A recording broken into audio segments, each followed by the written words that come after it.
144 साल बाद आए इस महाकुंभ में राजनीतिक हलचल देखने को मिल रही है। विपक्षी दल बीजेपी के कामों में नए नुस्खे निकालने का काम कर रहे हैं।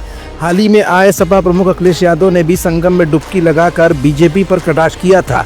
उन्होंने कहा था कि मैं देख रहा हूं कि सरकार की महाकुंभ की व्यवस्थाएं कैसी हैं। लोगों को जाने अनजाने में असुविधाएं झेलनी पड़ रही हैं, ये ठीक नहीं है। तो वहीं अखिलेश यादव की तर्ज पर अब कांग्रेस ने भी महाकुंभ पर सवाल उठाने शुरू कर दिए हैं। कांग्रेस के किस बड़े लीडर ने अब योगी की व्यवस्थाओं पर तगड़े सवाल उठाए हैं? महाकुंभ को लेकर कांग्रेस अचानक सक्रिय क्यों हो गई? क्या कांग्रेस भाजपा की योगी सरकार पर सवाल उठाकर दिल्ली के अंदर विधानसभा चुनाव में कुछ नया करने के मूड में है? और अचानक क्यों कांग्रेस ने देश में गरीबी के मुद्दे को दोबारा हवा दी है? ये कुछ ऐसे सवाल है जिनका जवाब अपनी आज की इस रिपोर्ट में हम आपको दिखाएंगे भी और बताएंगे भी। दरअसल कांग्रेस के राष्ट्रीय अध्यक्ष मल्लिकार्जुन खड़गे ने भी अब बीजेपी को आड़े हाथों लेना शुरू कर दिया है। मध्य प्रदेश के महू में मल्लिकार्जुन खड़गे ने जय बापू, जय भीम, जय संविधान रैली के दौरान भाजपा पर जमकर हमला किया है। इस दौरान मल्लिकार्जुन खड़गे ने कहा कि महाकुंभ में डुबकी लगाने से गरीबी दूर नहीं होगी। मल्लिका के इस तंज ने बीजेपी वालों के दिल में आग लगा दी है। मल्लिकार्जुन खड़गे के इस बयान को केंद्रीय गृह मंत्री अमित शाह के हाल ही में महाकुंभ में डुबकी लगाने यानी स्नान करने के कटाक्ष के रूप में भी देखा जा रहा है।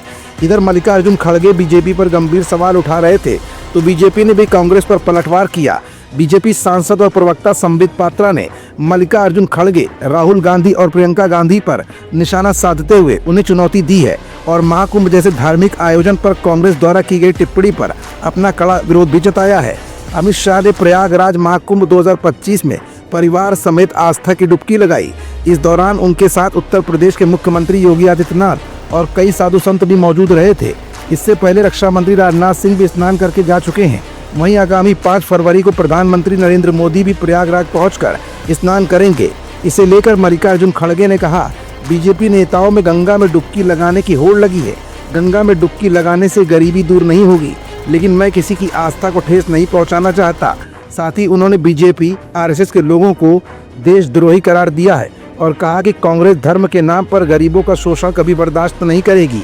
अब देखने वाली बात ये होगी कि कांग्रेस तीखी बयानबाजियों के बीच अब अपना कौन सा पासा फेंकेगी, क्योंकि इस समय बयानों का आना लाजमी है। क्योंकि जहां एक तरफ दिल्ली विधानसभा चुनाव सिर पर है तो वहीं दूसरी तरफ उत्तर प्रदेश की अहम सीट मिल्कीपुर विधानसभा में भी उपचुनाव होना है और महाकुंभ में इन्हीं विधानसभा चुनाव की झलक तमाम तरह के बड़े बड़े बयानों के साथ देखी भी जा रही है।